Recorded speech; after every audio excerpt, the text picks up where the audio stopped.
Hello viewers, আসসালামু আলাইকুম। KDS media পক্ষ থেকে সবাইকে জানাই আন্তরিক শুভেচ্ছা ও অভিনন্দন। তো আজকে যে চাটি দেখতে পাচ্ছেন এটা হচ্ছে ডিমের চা, ডিমের সুলতানি চা। তো আপনারা দেখতে থাকুন চাটা কীভাবে তৈরি করে নিচ্ছি। তো প্রথমে ডিমটি নিলাম, তো মিক্স করলাম, আপনার ফ্রেশ পানি দিয়ে দিলাম, নেড়ে ছেড়ে চাটাকে এখন সুস্বাদু করার জন্য পাউডার দুধ নিলাম। তারপর কন্ডেন্স মিল্ক নিলাম, যেটাকে দিতে হয়, না দিলেই নয়। কন্ডেন্স মিল্ক মানেই চাটাকে খুব টেস্ট করে। তারপর আবার নেড়ে চেড়ে নিলাম, আমার নেড়ে শেষ।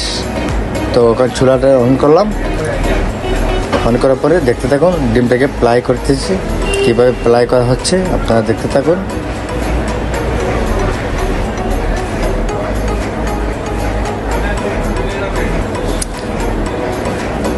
আমার ডিম হয়ে গেছে অলরেডি। ডিমটাকে আমি আপনার মালাই হিসাবে তৈরি করে একটি প্লেটে রাখলাম। তারপরে পানি দিলাম, এখন দিলাম চিনি। চিনিটা স্বাদ অনুযায়ী আপনারা নিয়ে নেবেন, আমি আমার ভাবে নিলাম, আমি যতটুকু পরিমাণ লাগবো তাই দিলাম। তো পানিটা ফুটাচ্ছি, পর্যাপ্ত পরিমাণ করে ফুটাতে হবে।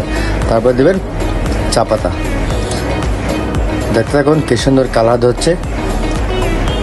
এভাবে নেড়ে চেড়ে নেবেন।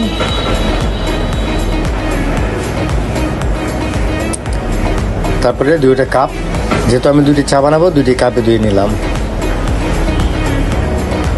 হ্যাঁ, আমার চা অলরেডি হয়ে গেছে। তো এখন ঢালতেছি, আপনারা দেখতে থাকুন কি সুন্দর কালার ধরছে চাটি।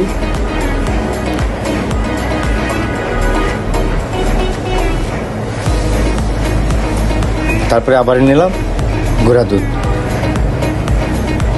তারপরে আবার দিলাম কন্ডেন্স মিল্ক, তারপরে আবার মিক্স করে নিলাম। ভালো করে মিক্স করতে হবে।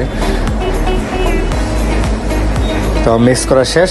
এই যে আপনার ডিম বোনারে রেখেছিলাম, এটাকে মালাই পরিণত করে রেখেছি। তো এটা মালাইয়ের মতনই রাখছে। তো দিয়ে নিলাম, আবার পাউডার দিয়ে চাটাকে ডেকোরেশন করে নিলাম। তারপর এখন যে এটা দেখতে পাচ্ছেন সেটা হচ্ছে আপনার কাজু বাদাম। চাটার ডেকোরেশনের জন্য কাজু বাদামটা দিলে সুস্বাদু হয়। তারপর দিলাম ওয়ান সিপ। তো আমার চা শেষ হয়ে গেল অলরেডি। তো আপনারা আমার পেজটিকে ফলো দিয়ে রাখবেন, পরবর্তী নিউ ভিডিওগুলো দেখার জন্য অপেক্ষা থাকবেন। তো ভালো থাকবেন, সুস্থ থাকবেন। আসসালামু আলাইকুম।